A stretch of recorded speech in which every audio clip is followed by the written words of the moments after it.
Hey everyone, let's continue with our second video on React tutorials.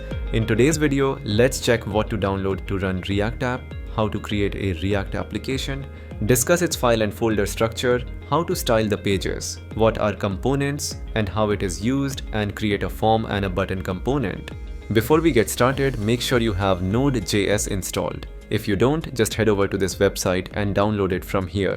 Nodejs is required because React uses Node's package manager, npm, to install libraries and run the project.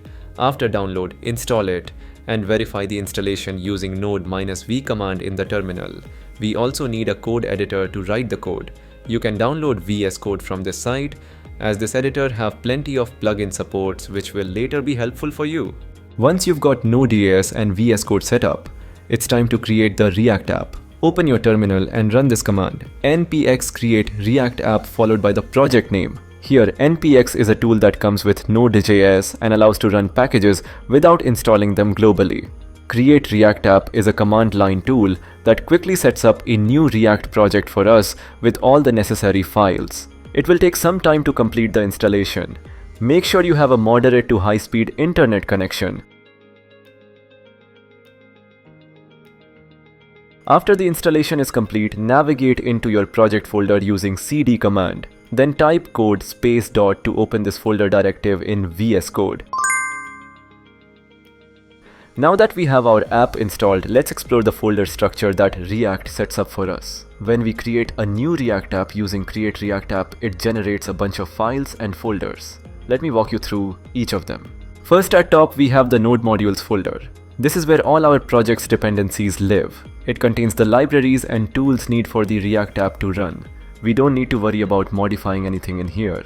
It's managed automatically by npm whenever we install or remove a package. Next, we have the public folder. This folder contains assets that will be available to the end users when the app is built. So let's look at its contents one by one. We have a index.html. This is the only HTML file in our React app. It acts as the entry point for our application. Keep in mind that React is a single-page application framework, which means that everything you see on the screen is injected into this HTML file. This file contains a div with the ID called root. That's where our entire React app will be rendered. We don't typically modify this file often, but it's crucial for our app structure. Now onto the most important folder, the src folder. This is where all the magic happens. All your React components, styles, and logic live here. Let's take a look at its key files. Index.js. This is the starting point of our React app. It's where React renders our components to the DOM, specifically to the root div in the index.html file. Next is app.js. This is our main component file. Think of it as the root component that contains all other components. It's the first component that's rendered when our app starts. Next is app.css. This is where the default styles for our app.js component are written, and we can change or add more styles as needed. Now outside the src folder, you'll find the package.json file. And this file is super important. It contains all the metadata about our project, like the project name, version, and dependencies. It also defines useful scripts you can run like npm start to start the development server and npm run build to build our app for production. You'll also notice the .gitignore file. This file tells Git which files or folders to ignore when pushing our project to a repository. Typically, files like node modules and build files are ignored because they are either generated automatically or are too large. Finally, there's the readme.md file. This is a markdown file where you can add documentation about your project. The Create React App tool gives you some default instructions here, but you can customize it as needed. That's all for the folder file directories. Now that you understand the structure, let's start our React app and create beautiful components into it. To start our React app, open the VS Code terminal from the menu bar, or you can use shortcut Ctrl+Shift+tilde key. In the terminal, type npm start command. It will normally take few seconds to boot out project. If you have a slow processor or less RAM, you may need to wait for a minute or more probably. After completion, your default browser will be opened automatically with our app running in the local host. Great, we just created our basic React app. Now it is time to make changes to the app.js file.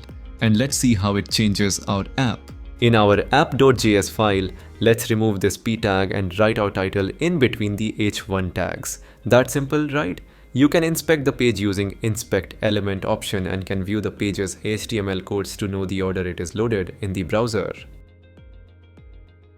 Now let's check how can we style the pages. To style pages, like I said before, we use the app.css page, or if needed, you can create your own CSS file here in this src folder. For now, let's use the app.css file to style our page. Let's remove all the unnecessary HTML codes from here. I'll keep the app div for now. Inside it, a container div and an heading. Now in the app.css file, let's also remove all the unused CSS classes, and also we don't need this logo thing in our app.js since we removed logo rendering code before from here. So you can see our style sheet is imported here at the top, so any styles we write here in this app.css, it'll get affected throughout our web application. Now let's style out container div. Let's create a container class with width and height of 100% of the viewport. Let's set a background color black for now and font color as white. That'll do for now. So we need to get our heading "This is the new page" in white color in a full black background. Let's check out our web app quickly. See, styling is as simple as we do in normal HTML CSS pages. Let's create a subheading.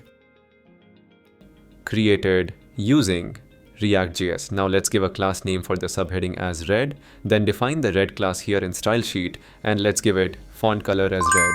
And let me remove this white font color from here. Okay, that's reflected here. That's all about stylings. Simple, right? If you want to speed up your works, just install some plugins from this extension option here.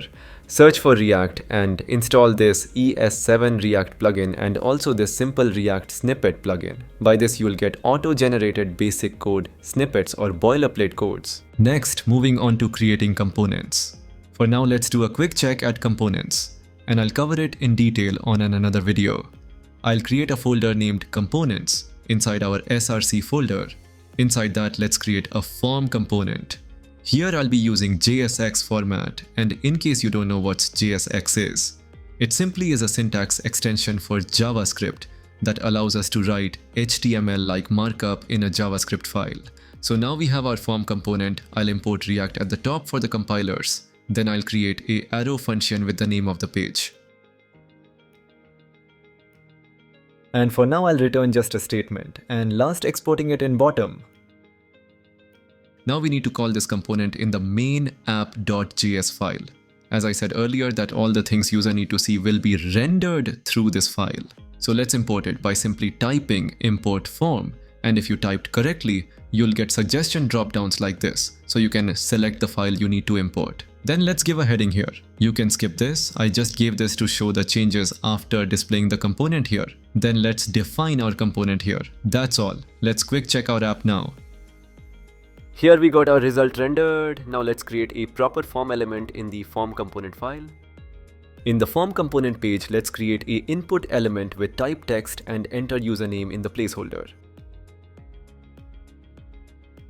And it's reflected here. As you can see, we can define this component multiple times as much as we want anywhere throughout our project.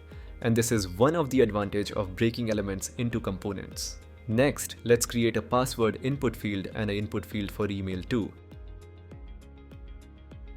Like you can see, it has rendered here in localhost. For better understanding, let's change this div into form element. Now you can see how our components are rendered here, and it's all working fine also. The username, the passwords, and the emails. Everything good for now. So we've completed the form creation.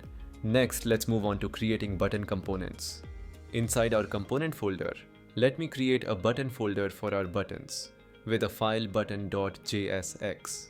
First thing first, importing the React, then creating an arrow function. I'll return an input element with type equals submit for the button. Then export the function here at bottom. Then let's import this button component in our app.js file. And I'm removing these unwanted form components for now, and let's define the button component here and check the result. And yeah, it's working fine. Like we did with forms, we can call it multiple times as we needed. There's an interesting topic called props, which I'll cover in detail on our next video. Using props, we can change the button texts like this. Let me give name as login for first and registration for second. See, we can do more with the React props feature. Okay, good. That's all for it. We reached end out of checklist. We installed nodejs, a code editor, created a React app, created forms and buttons as components, and imported it in the app.js file. Now let me quickly design it using stylesheet and display it properly.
Here we are. Looks good for now, I think. So guys, do experiment with components and stylings for now, and I'll see you with props and routes in our next video. Until then, keep learning and experimenting.